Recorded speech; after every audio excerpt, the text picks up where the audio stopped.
Hey there, quick question. Have you ever felt like you're paying more money but getting less stuff? Like everything costs more while somehow becoming smaller, weaker, or just less? You're not imagining it. That's called shrinkflation. And we'll get to that in a second. But right now, we need to talk about something important. Bob, your average dude, went to the grocery store with $50. He expected to walk out like a king. You know, bags in both hands, maybe even a pineapple just for the aesthetic. Instead, Bob left with 2 bags and a confused look on his face because everything is getting more expensive. But here's the thing, it's not just your imagination, and it's sometimes not just companies being greedy. It's actually a messy combination of rising costs, global supply issues, and corporate strategies that basically pass every problem down to you, the person just trying to buy groceries. Let's dig into how this actually works. So Bob, being curious, decides to get to the bottom of this. He pulls out his old school calculator, you know, the chunky one with those rubbery buttons, and says, "All right, I'm going to figure out why a carton of eggs now costs the same as a small car battery." Step 1. Bob looks at inflation. You've probably heard that word tossed around more than a football in a high school movie. Inflation is basically when money slowly loses its value over time. You know how your grandpa brags about buying burgers for 50 cents back in the day? That wasn't just grandpa exaggerating again, it's because money used to stretch further. Now why does that happen? Well, imagine if Bob had a magic money printer in his basement. He could print as many $100 bills as he wanted. Sounds awesome, right? Until you realize that if everyone had a money printer, the value of money would crash. Why? Because money only matters when it's scarce. Too much money in the system chasing too few goods? Prices go up. That's classic inflation. And there's more. During the pandemic, governments around the world did kind of use a giant money printer. Not literally, but through stimulus checks, massive bailouts, low interest rates, and buying government debt. Basically, they flooded the economy with money to keep it from collapsing, which made sense at the time. Emergencies call for big moves.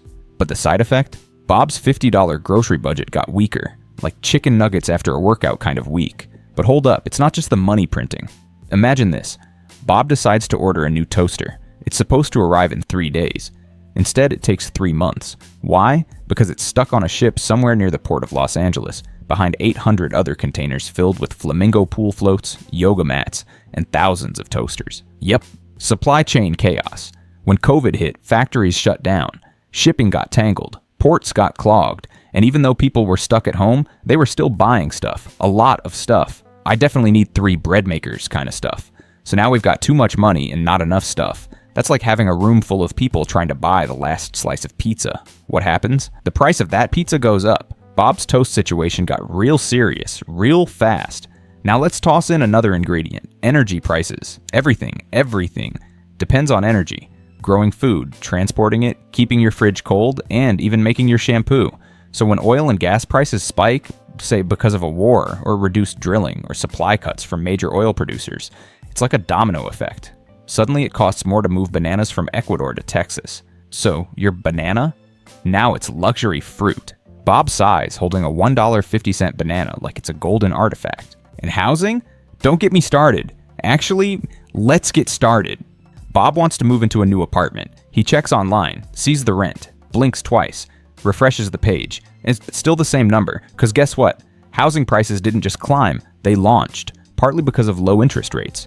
Let's explain that real quick. When interest rates are low, borrowing money is cheap, so more people take out loans for houses, for cars, for fancy air fryers.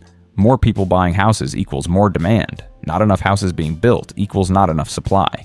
And you know what happens when there's too much demand and not enough supply, right? Yup. Prices go zoom, so Bob's stuck. Rent is up.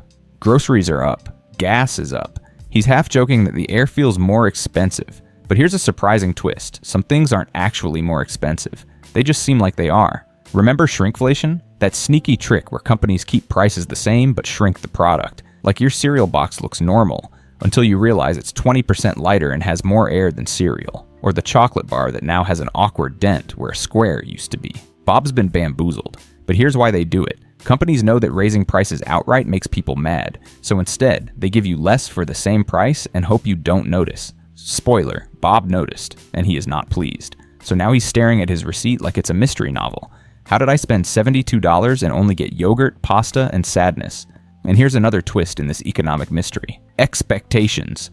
See, once people expect prices to go up, something funny happens. They start acting in ways that actually make prices go up. Bob's landlord hears that inflation is high, so he raises the rent just in case.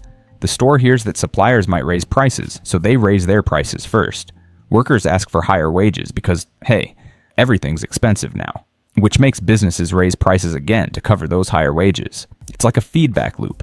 Everyone's reacting to what everyone thinks might happen, and once that wheel starts spinning, it's kind of hard to stop. Bob's just trying to buy toilet paper, and now he's tangled in a global economic spaghetti. And to make it spicier, central banks, like the Federal Reserve, start raising interest rates to cool things down. Higher interest rates mean loans get more expensive, mortgages go up, credit cards hurt more. Businesses slow down hiring. It's like slamming the brakes on a speeding car. You might stop inflation, but you risk sending the economy flying through the windshield. Bob's like, so either my money loses value or I can't afford a loan. Pretty much, Bob. And just as he's processing that, there's one last piece of the puzzle that nobody warned him about, something even the smartest economists argue about. Corporate pricing power. Yeah, we're going there. See, some companies aren't just raising prices because of inflation. They're raising prices because they can. Bob noticed this when his favorite brand of cookies suddenly jumped from $3.99 to $5.49.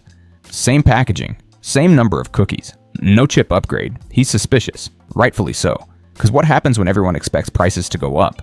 Companies realize they can quietly sneak in bigger price hikes without too much pushback. It's like the old frog in boiling water trick. Raise the heat slowly and the frog doesn't notice. Except in this case, Bob is the frog, and the boiling water is a $12 salad.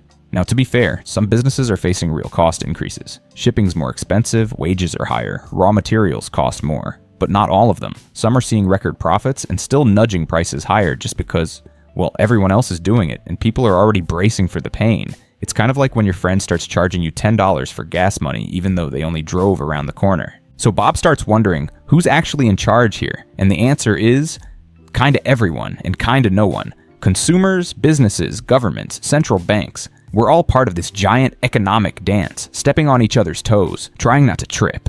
And the timing? Oh, it's just perfect. Climate issues disrupting food production, geopolitical conflicts spiking oil prices, natural disasters slamming supply chains. It's like the economy got hit by the worst group project ever. One person forgot the homework, one spilled coffee on the laptop, one just disappeared, and now the whole grade's suffering. Meanwhile, Bob's just trying to find chicken under $10. So what does all this mean for you, me, and our buddy Bob? Well, it means that this whole everything is getting more expensive thing isn't just about one villain twirling their mustache in a dark tower. It's a messy mix of too much money in the system, not enough stuff being produced, global shocks, corporate price hikes, and everyone kind of panicking and reacting to each other. It's economic spaghetti, sticky, tangled, and nobody's sure who started it. But here's a silver lining. Yeah, things are expensive. Yeah, it's frustrating, but the more we understand why it's happening, the less powerless we feel. Bob started off just mad about overpriced eggs, but now he's connecting the dots, seeing the patterns. He knows that when the government prints money like it's confetti, it'll probably come back to bite. He knows supply chains matter, even if they're invisible most of the time. He knows prices aren't just numbers, they're signals.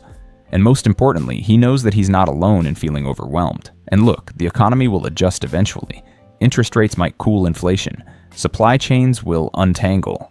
Eventually. People and businesses will adapt. But it takes time. And in the meantime, we all kind of have to ride it out together, clutching our receipts like ancient scrolls and pretending store-brand cereal tastes the same. So, in conclusion, the reason everything's getting more expensive isn't just one thing. It's the money printing. It's the supply chain chaos. It's the energy crunch. It's the corporate price hikes. It's people reacting to people reacting to people reacting. It's a weird domino effect where everyone's trying to protect themselves, and in doing so, makes things even pricier.